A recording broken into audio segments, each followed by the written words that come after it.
This is the Mandelbrot set, one of the most beautiful and remarkable discoveries in the entire history of mathematics. Yet it was discovered as recently as 1980.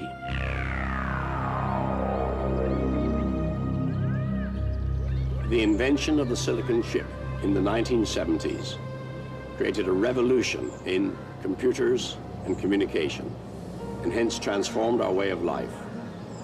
We are now seeing another revolution, which is going to change our view of the universe and give us a better understanding of its working. I'm Arthur C. Clarke. I write science fact and science fiction. You may know my movie 2001: A Space Odyssey. I've seen some remarkable developments and inventions in my lifetime, but one of the most extraordinary is the Mandelbrot set and fractal geometry. This film will explore the fractal universe, and on our voyage of discovery, we'll be helped by Professor Ian Stewart of the Mathematics Institute, University of Warwick, and author of over 100 published scientific works. Dr. Michael Barnsley, former professor of mathematics at Georgia Institute of Technology, who received a $2.5 million government grant in 1991 to develop fractal image compression systems. Professor Stephen Hawking, the mathematician and cosmologist, and author of the best-selling book, A Brief History of Time.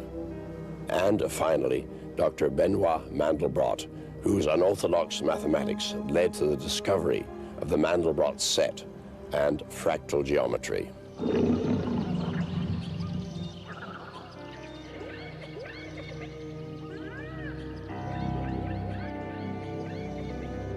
I first saw the Mandelbrot set somewhere in the mid-80s. I remember it quite clearly. We were at a mathematical conference on something totally different, and everyone went along to this exhibition because it was mathematical pictures. And there were these amazing coloured pictures on the wall, and I'd really not seen anything like this before.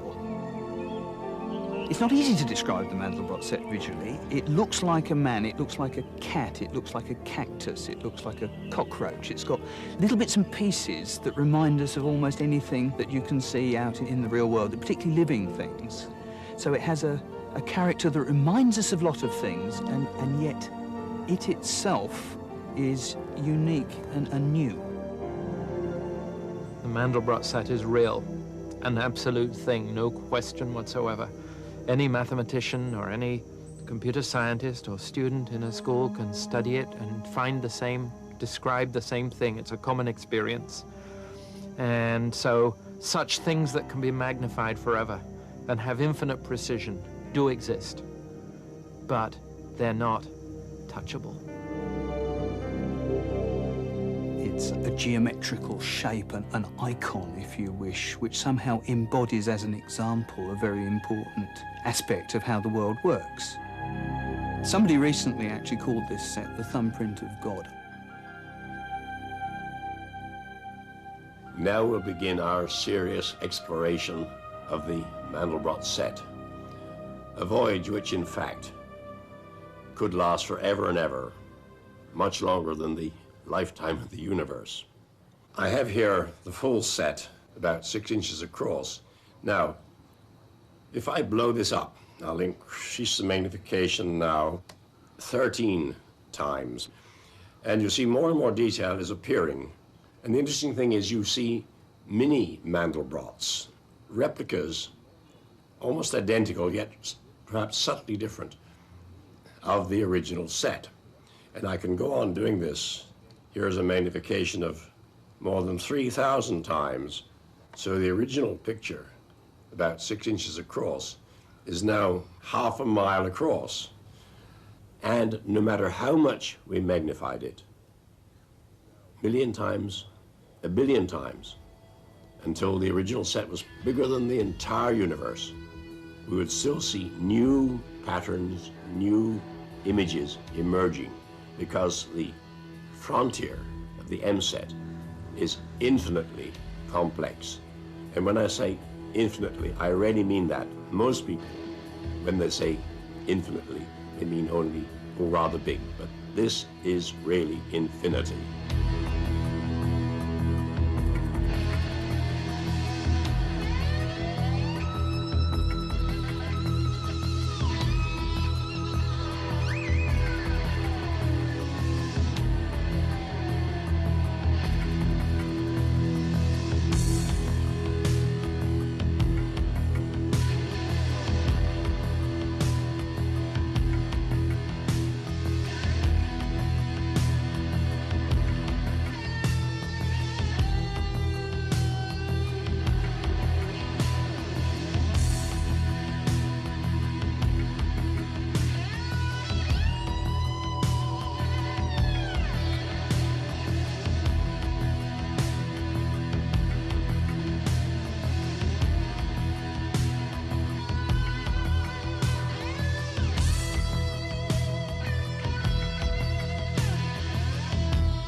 What is so remarkable, in fact, astounding, about the Mandelbrot set is that although it's infinitely complex, it's based on incredibly simple principles, unlike almost everything in modern mathematics.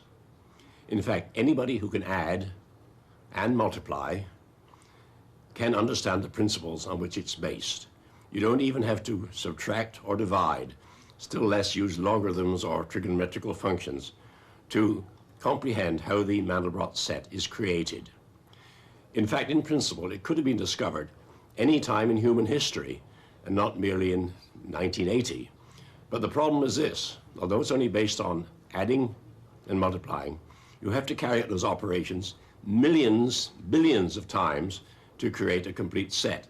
And that's why it was not discovered until the era of modern computers. It was on the 1st of March, 1980, at IBM's Thomas J. Watson Research Center in upstate New York that Benoit Mandelbrot first glimpsed the M-set. The seeds of this discovery were, in fact, sown decades before the M-set was first seen. In Paris, in 1917, a mathematician called Gaston Julia published papers connected with so-called complex numbers. The results of his endeavors eventually became known as Julia sets, although Julia himself never saw a Julia set. He could only guess at them, and it wouldn't be until the advent of modern computers that Julia sets could be seen for the first time. For me, the first step, or most difficult mathematical problem, was to program it and see how it looked like. We started programming Julia sets of all kinds. It was extraordinarily great fun. And in particular, at one point, we became interested in Julia set of the simplest possible transformation. Z goes to Z squared plus C. So Z times Z plus C. I made many pictures of it. First of all, the first one was very rough. But the very rough picture, that was not the answer. Each rough picture asked a question, so I made another picture, another picture, another picture. And then